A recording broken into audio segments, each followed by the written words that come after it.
3 rounds of discussion with a 20-minute time limit. Introducing first from a Zoom call in Columbia, South Carolina, Matthew, aka the Unbreakable Spirit.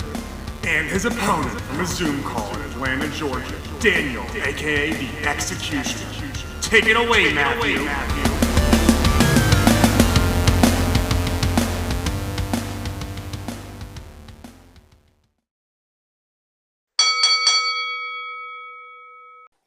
Thank you, Jesse, for that wonderful introduction. Hello, everyone. Welcome to Odds episode number 62 with Jesus. the Unbreakable Spirit. I'm the And the executioner, Executioner. Daniel Travis. Yeah, that. I, of course, and Yes. he already introduced himself. We got 3 topics. Let's You know run the through drill. them. Topic number 1. Topic number 1 is Charlotte Flair's return. Number 2. What is the relationship between Bray Wyatt and Uncle Howdy? 3. What the hell is a pitch black match?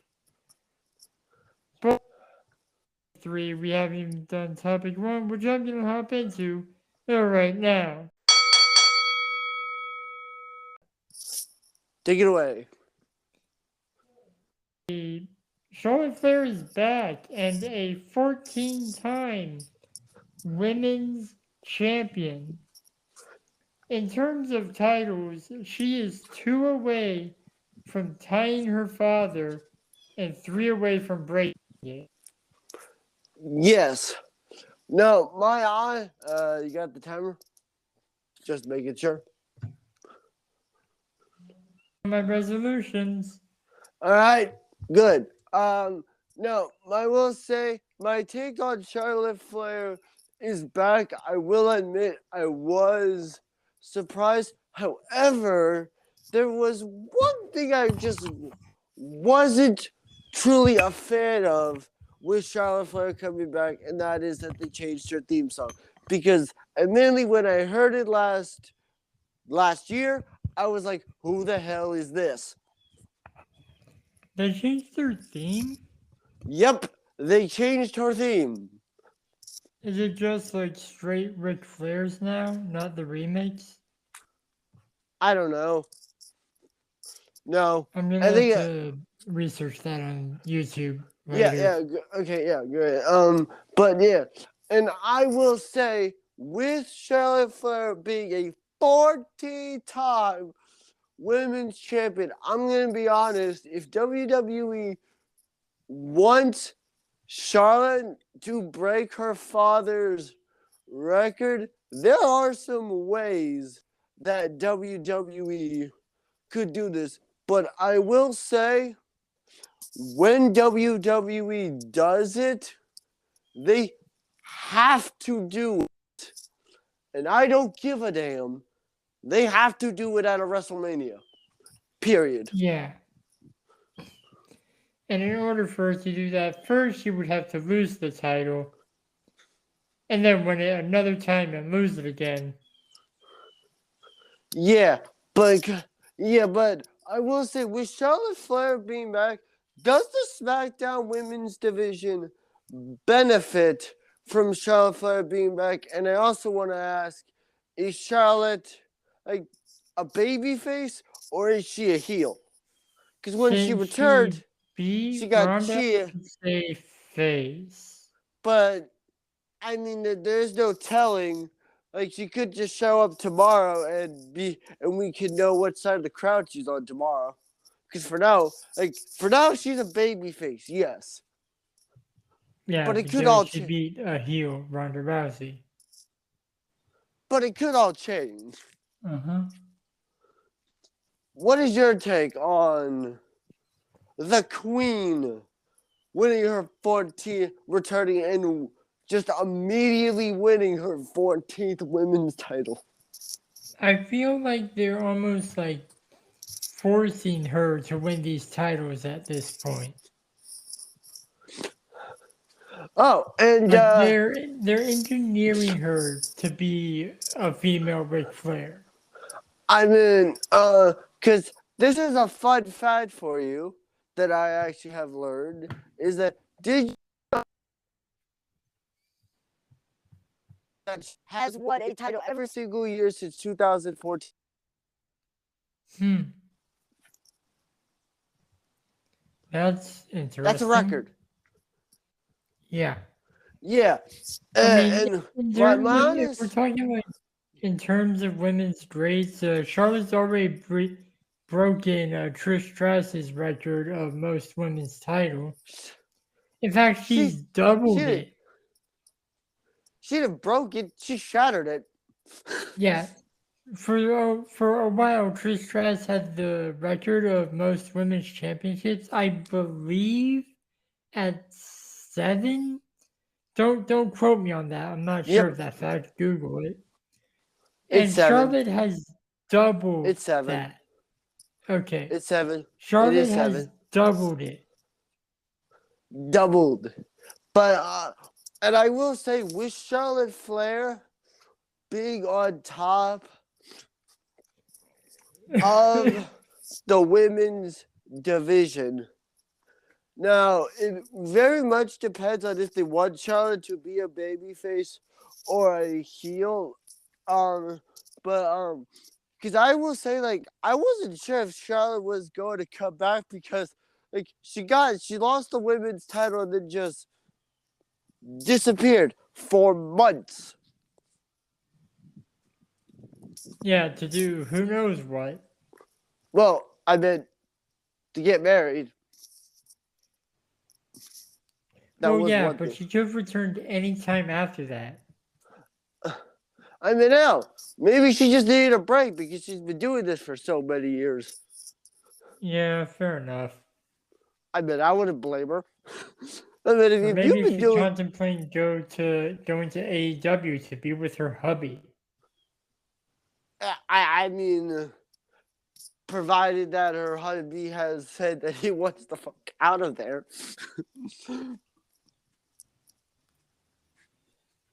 He has said that. Yeah. We have covered that. But now with Charlotte Flair being back, I will say it does benefit Fox. It does benefit Fox for having Charlotte for being their champion because, well, number one, name, but like, and if you ask me, like, Charlotte Flair has definitely proven herself worthy, like, and she's definitely having a Hall of Fame worthy career. Don't get me wrong. I ain't gonna. Yeah. Yep. And that's time. We'll be back with topic number 2. Hello, everybody, and we are back with topic 2. Who the hell is Uncle Howdy? What the hell is Bray Wyatt's relationship? People honestly, are suspecting it's Bo Dallas. All right. I was gonna say is no. Since Bray Wyatt has been back, the Bray Wyatt stuff has gotten really, really interesting since his honest return to a WWE, and I will say like I honestly agree that it can be Bo Dallas, or I've also heard that it might be some I've also heard rumors that it might be some people from like some former group in Ring of Honor that WWE is using for Uncle Howdy or something. So you're talking about the White Six, pretty much. Yeah. And I will say, since Bray, like, how do I feel about, what do I think about what is their relationship? I honestly have no idea because this shit is just like, it's just getting more and more confusing every week. I mean, like, hell, last year, literally, is that, he showed up, we thought was aligning himself with Bray Wyatt, and then Sister Abigail with him. Yeah. What's your take on all this shit? It also seems like Bray Wyatt or Uncle Howdy has some sort of interest in Alexa Bliss, which we Yeah. know she has a very interesting partnership with Bray Wyatt in the past. Yeah. So it seems like he's going after people close to Wyatt as well as Wyatt himself. Yes. No, because I know that we have said that it's like, oh, Wyatt hasn't really done anything. Because you said this on this podcast. Wyatt hasn't really done anything since he has returned or hasn't really had a matches. Well, he's had two matches. A televised match. Yeah, a televised match. But he has had 2 matches. He wrestled Jinder Mahal in Madison Square Garden. And then when I went to that house show, he wrestled Jinder Mahal again. Which, by the way, his entrance is really cool to see in person, if I honestly do say so myself. Yeah, though the stage is kind of lackluster when it is A house when show. his entrance is happening.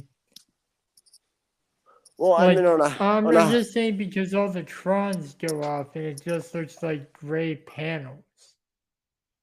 Yeah, that is fair. But no, what is Bray Wyatt's relationship with Uncle Howdy? I have no idea, but he has excellent job of making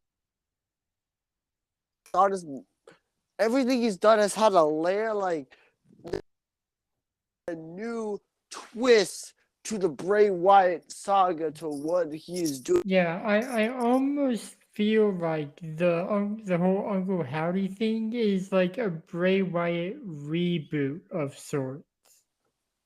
Explain.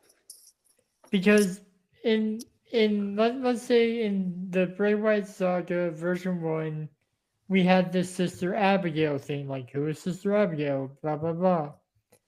And then we got Sister Abigail and it was just another Bray Wyatt character. And that was before The Fiend. And then we had the Fiend saga with the Firefly Funhouse and Abby the Witch, Mercy the Buzzard, Huskus the Pig, Rampant Rabbit. All members of the Wyatt Six. True. So I feel like Uncle Howdy is a new potential persona of or a piece Bray Wyatt, which we never heard before and has never been referenced, meaning this is a new Wyatt story. Yes. Because I also will say, and I do want to mention this because when Bray Wyatt had his match with Jinder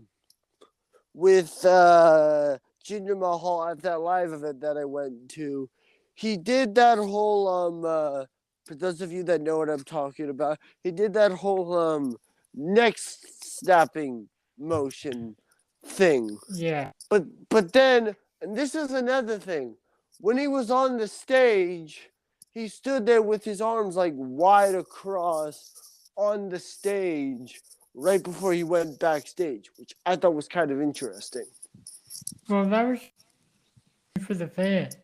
Yeah, I mean, because if he had said follow the buzzards with it, that would be something different. True. Now, I will say, now, I do kind of agree with you that it could be a new persona for Wyatt, but it also could just be Uncle Howdy be a character who wants to get revenge because of all the supposed darkness that Bray Wyatt has done, or I guess wants to. Or maybe Uncle Howdy had a relationship or something with Sister Abigail and believes that since Bray was there when she took her last breath, that Wyatt killed her. And I mean, like, could this also have something to do with the feed being burnt as well? Yeah, like Uncle Howdy is the remnants of the old fiend after his rebirth from fire or something like that. I mean, these are all these are all just valid questions. Like, if you ask me. But yeah, In the words of Tootsie Roll Pop commercials, the world may never know. exactly. We'll be But back with topic 3. we will definitely return to this. Oh, absolutely. We'll be back with topic 3. And we are back with topic 3. What the hell is a pitch black match? I have no I idea. have two theories. Okay, One of them is stupid.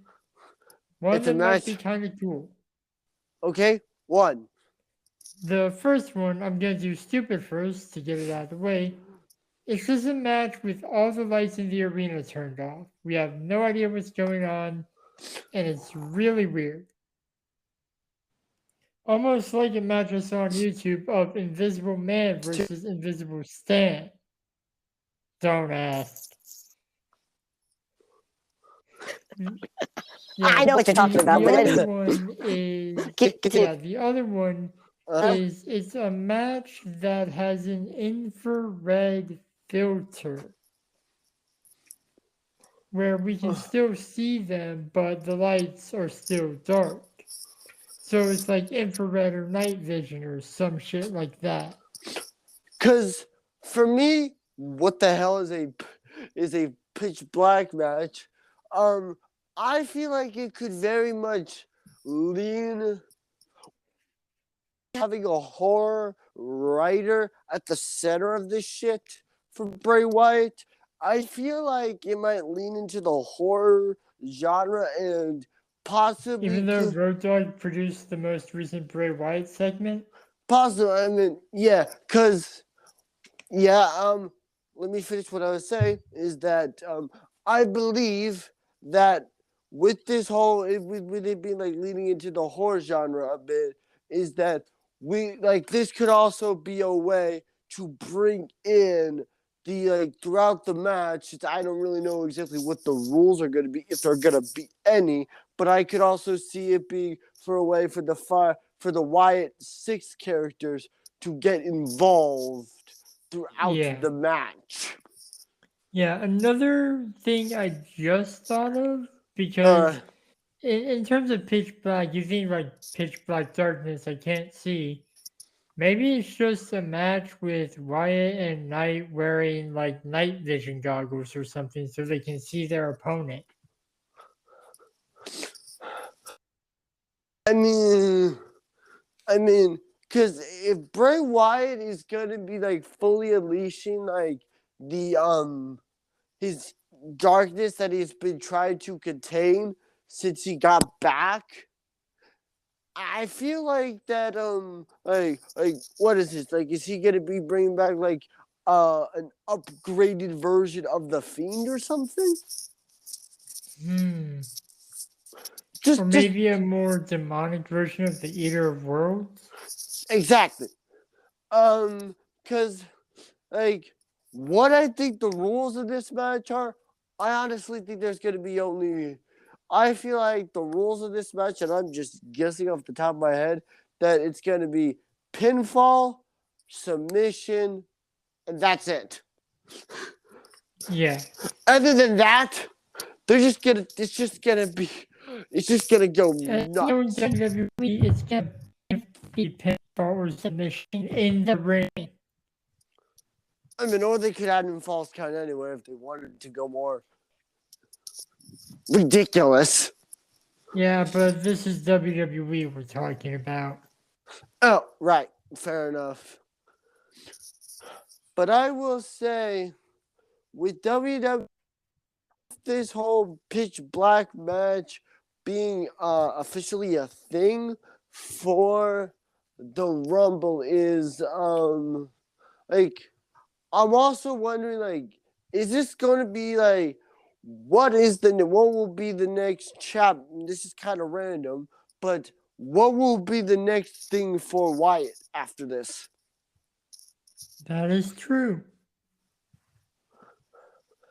Cause and I'm gonna say this is that I also feel like a pitch black match.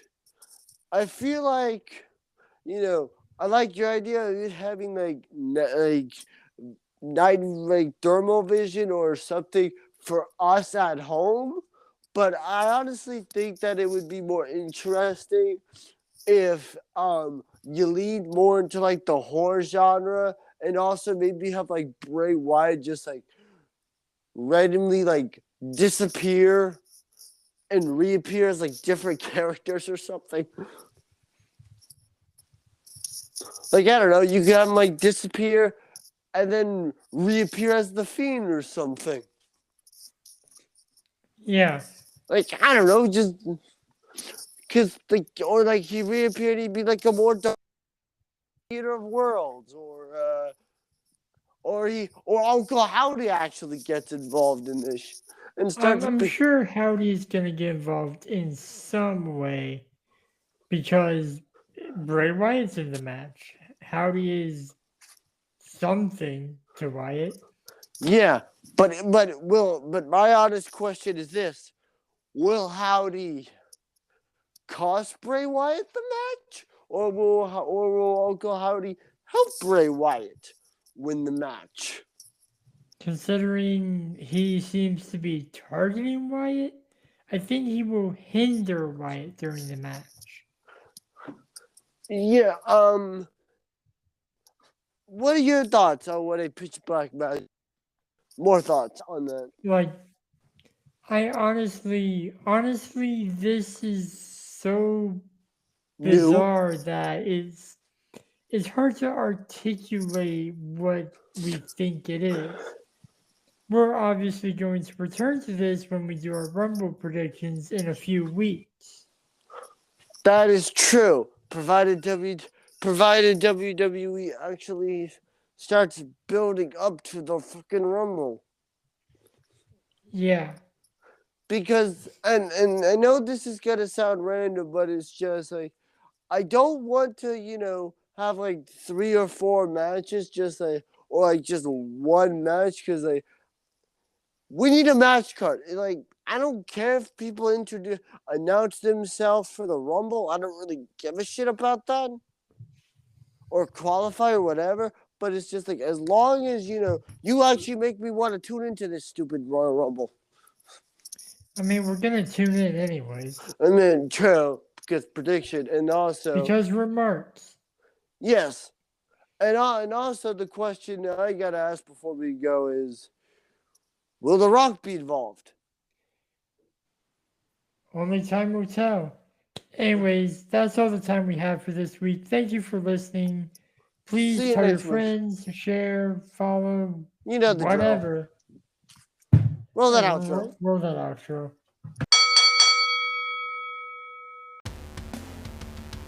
Thank you for listening to At Odds, hosted by the Unbreakable Spirit and the Executioner, edited by the Unbreakable Spirit. You can follow me on Twitter and Instagram at MTS_life_0126. You can follow me on Instagram at DanTravis121, and you can also follow me on the Twitter at DanTheExecutioner21. And you can follow the podcast at Odds Podcast. We'll be back next week with more debates and discussions. But until then, the Executioner and the Unbreakable Spirit will still be at odds. Thank you, losers.